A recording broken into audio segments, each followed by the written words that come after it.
ഞങ്ങൾ ഓണം ആഘോഷിക്കാൻ പോവുകയാണ്. അമ്മമ്മേൻ്റെ വീട്ടിൽ നിന്ന് രാവിലെ 5-5:30 ആയപ്പം എണീച്ച് നമ്മൾ പൂ ഇടാനുള്ള ഇത് വരയ്ക്കാൻ ഞാൻ ചോക്കൊന്നും കൊണ്ടുവന്നില്ല, കുറച്ച് പെൻസിലൊക്കെ വെച്ച് അഡ്ജസ്റ്റ് ചെയ്ത് പേപ്പറാണെന്നുള്ള ലാഘവത്തോട് കൂടിയൊക്കെ ഞാൻ ആ നില കിടന്ന് മയക്കുന്ന കണ്ടുകഴിഞ്ഞാൽ എന്താണെന്നറിയാം. പിന്നെ ഞാൻ വളരെ പെട്ടെന്ന് മാറ്റിക്കഴിഞ്ഞ് ഞാൻ നേരെ പോകുന്നു ഇങ്ങോട്ട് നമ്മുടെ മെയിൻ താരങ്ങളെല്ലാം സ്റ്റേജിമാരെ വിളിക്കാൻ. ആസ് യൂഷ്വൽ വാതിൽ തുറക്കുന്നു, എന്തി നോക്കുന്നു, ക്യാമറ തോന്നുന്നു. പിന്നെ 1 മണിക്കൂർ ഞാൻ ഒരാടെ നിന്ന് കാത്തു നിന്നത്. ഇവരെന്തത് സുട്ടി ചേച്ചി സാരി ഇടും. പിന്നെ ഇവരിടയ്ക്ക് ഓരോ പിന്നെ എടുത്തുകൊണ്ട് ഒരു മറ്റെടുത്തുകൊണ്ട് എഴുതുമെന്ന് പറഞ്ഞേക്കുന്നുണ്ട്. ഒരു ആശ്വാസം. ഒരു കണ്ണാടീൻ്റെ മുമ്പ് ഒരു തല്ലുപിടി ഒരു കൂട്ടാണ്ടാണ് ഒരു ഉറപ്പിട്. പിന്നെ ഒന്ന് ഇറങ്ങി 1 മണിക്കൂറേ ഉണ്ട്. പിന്നെ ഞങ്ങൾ നേരെ അമ്പലത്തിലേക്ക് പോയി.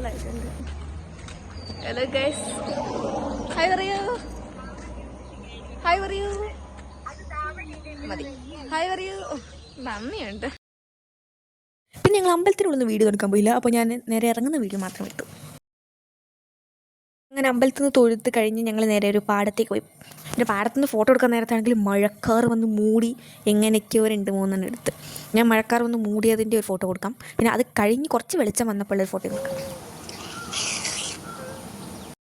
ഒരു സാരി എടുത്ത് കിടക്കുന്നതാണ് നല്ല കോമഡി ആയിരുന്നു. ഇനി വീട്ടിലേക്ക് പോകാൻ തുടങ്ങി. കാരണം വീട്ടിൽ അമ്മമ്മ കാത്തുകണ്ട് എപ്പം പോയത് അമ്പലത്തിൽ ഇവരെന്താ വരാത്തത് നോക്കി കാത്തുക്കാണ് അമ്മമ്മ അവിടെ. പിന്നെ ഞങ്ങൾക്ക് പോയിട്ട് വേണം പൂവിടണം, സദ്യ ഉണ്ടാക്കണം, അങ്ങനെ കുറേ പരിപാടി ഉണ്ട്. അത് കഴിഞ്ഞ് പൂ പകുതി കഴിഞ്ഞപ്പോഴത്തേക്കും സമയം എനിക്ക് പെയിൻറ്റിങ് ക്ലാസ് പോകണ്ടായിരുന്നു. വേഗം ഓടി മണിക്കൂറുള്ള നേരത്താണ് പെയിൻറ്റിങ് ക്ലാസ് 11 മണിക്കാണ്. 10:45 ഞാൻ വീട്ടിൽ നിന്ന് ഇറങ്ങിയത്. അത് കഴിഞ്ഞ് ആടെത്തി കഴിഞ്ഞപ്പം ആടുള്ള ചേച്ചിമാരൊക്കെ കുറേ നല്ല നല്ല പെയിൻറ്റിങ്സ് ഒക്കെ വരച്ച് കൊണ്ടുവന്നിട്ടുണ്ടായിരുന്നു. ഞാൻ മ്യൂറലാണ് പഠിക്കാൻ പോകുന്നത്. ഞാൻ ആടെ എത്തിയില്ല, ഞാൻ വരയ്ക്കാൻ മാത്രം തുടങ്ങിയിട്ടേ ഉള്ളൂ. ഇവരൊക്കെ കുറേ കാലങ്ങളായി വന്നിട്ട്, പക്ഷേ എന്നാൽ അവിടെ ഇരിക്കുമ്പോൾ എൻ്റെ ചിന്ത മുഴുവൻ വീട്ടിലായിരുന്നു. പിന്നെ സമയമായപ്പോൾ ഞാൻ നേരെ വീട്ടിലേക്ക് ഓടി. അങ്ങനെ 10:45 പോയി ഞാൻ 1:30 ഇവിടെ എത്തിയപ്പോഴുള്ള അവിടെ റിയാക്ഷൻ നമുക്ക് നോക്കാം.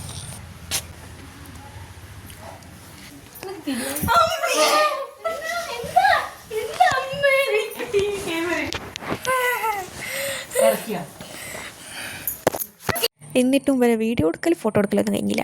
അപ്പോൾ അത് കണ്ട് കുറച്ച് കോമഡി ആയി തോന്നിയുകൊണ്ട് ഞാൻ അവിടെ കൊടുക്കുന്നുണ്ട്. നമ്മുടെ ലച്ചു ചേച്ചിയുടെ കുറേ പോസുകളുണ്ട് അതിനകത്ത്.